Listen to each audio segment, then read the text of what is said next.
29 मई 2019। अस्सलामुअलैकुम मेरे दोस्तों, सज्जनों और बेलियों। मैं हूँ इज़हार अहमद और वेलकम करता हूँ आपको किचन गार्डनिंग चैनल पर।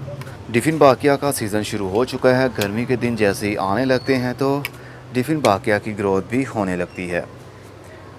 हमारा ये पौधा कटिंग से ग्रो किया हुआ है, जो कि बहुत ही वेल ग्रोथ कर रहा है और अब तो इसकी ग्रोथ शुरू हो चुकी है, क्योंकि गर्मी के दिनों में शेडी एरिया में इसकी ग्रोथ होती है। और एक ये भी है जिसकी हमने बड़ी सारी कटिंग लगाई थी, मतलब बहुत लंबी कटिंग थी, हमने काट कर उसको लगाने की कोशिश की थी, ये देखने के लिए क्या इसकी ग्रोथ शुरू होगी या नहीं। तो इसकी ग्रोथ शुरू हो गई। अब ये एक मैच्योर पौधा है।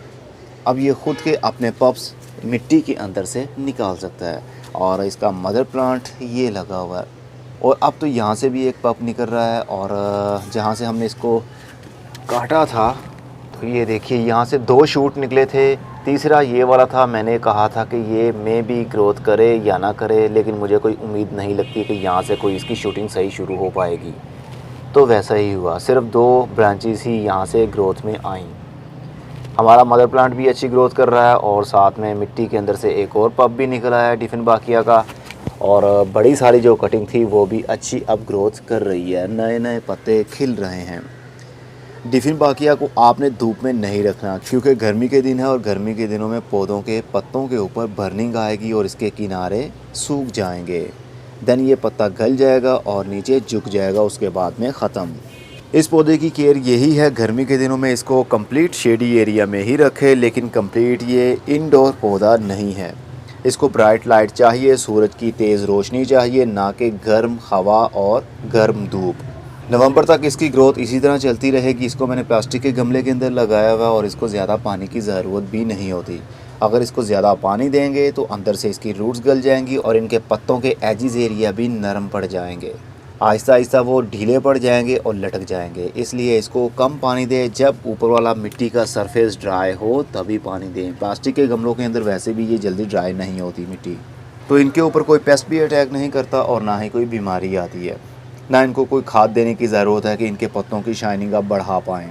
कुदरती तौर पर ही इसके पत्तों की शाइनिंग खुद की ही काफ़ी रहेगी। बस इसको शेडी एरिया में आपने रखना है। टेम्परेचर के ऊपर फोकस रखा जाए, रोशनी के ऊपर फोकस रखा जाए, तो इन पौधों को खादें देने की ज़रूरत नहीं पड़ती। एक ये डिफ़िन बाकिया की वैरायटी है मेरे पास और एक थाईलैंड की ये वाली। ये बहुत ही खूबसूरत सी वैरायटी है, जिनके पत्ते ऐसे लगता है जिस तरह इनके अंदर लाइट लगी हो, शाइन कर रहे हों। चमकदार इसके पत्ते हैं। इसकी ग्रोथ थोड़ी स्लो है क्योंकि थाईलैंड की वैरायटी है। थाईलैंड में काफ़ी ह्यूमिडिटी पाई जाती है। यहाँ पर हर मौसम में ह्यूमिडिटी, नमी और थोड़ी सी कूलनेस मौजूद नहीं होती। कभी यहाँ पर पाकिस्तान में हमारे लाहौर में सर्दी बढ़ जाती है, कभी गर्मी आती है, रेनी सीज़न आता है, लेकिन वो थोड़े से टाइम के लिए आता है। उसके बाद में फिर से मौसम चेंज हो जाता है, जिस वजह से इस पौधे की ग्रोथ काफ़ी हद तक स्लो रह सकती है, क्योंकि ये थाईलैंड की वैरायटी है। और ये वाला डिफ़िन बाकिया तो पाकिस्तान और इंडिया में बहुत अच्छे से ग्रोथ करता है, बल्कि वर्ल्ड वाइड ही ये वाला ग्रोथ कर सकता है। तो आप भी अपने पौधे की केयर इसी तरह कर सकते हैं कि इनको आप धूप से उठाइए और शेडी एरिया में रख दें। अगर इंडोर रखना है तो 1 से 2 दिन या 3 दिन के लिए रख सकते हैं। उसके बाद दोबारा से इसको आउटडोर रखें कुछ दिन के लिए, ताकि इसकी नई ग्रोथ और पुरानी ग्रोथ स्टेबल हो सके, क्योंकि ये परमानेंट इंडोर प्लांट नहीं है। अब मैं चलता हूँ। खुदा हाफिज़, good bye, see you and tata, और अपना बहुत सा ख्याल रखिएगा।